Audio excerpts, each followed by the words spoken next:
U ġieħ ta' ras fil-pajjiż ġar tagħna l-Italja kif tħabbar li t-tariffi tal-enerġija se jkunu qed jiżdiedu b'4.3%.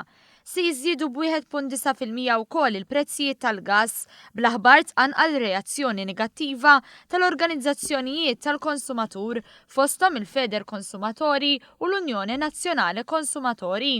Dawn qalu li żieda ma kienx mistennija jew ġustifikata u l-awtoritajiet u l-gvern ma jistgħux joqogħdu ċassi quddiem sitwazzjoni bħal din.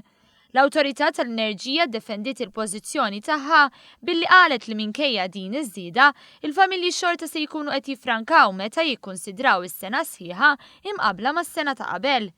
Qiegħed ikun irrappurtat ukoll li waħda mir-raġunijiet għaliex żdied il-prezz kien il-fatt li fit-tieni kwart tas-sena żdied il-prezz tal-materja prima u żdieda biex ikun hemm id-distribuzzjoni tal-elettriku u l-manutenzjoni.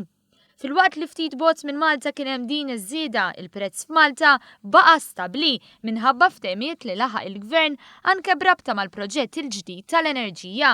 Din politika li twassal għal stabilità anke meta f'pajjiżi oħra l-prezz jiżdied kif qed jiġri fl-Italja. Fil-fatt fost il-pajjiżi kollha tal-Unjoni Ewropea, il-prezz tal-elettriku żdied bi 2.4% bejn it-tieni nofs tal-2014 u t-tieni nofs tal-2015.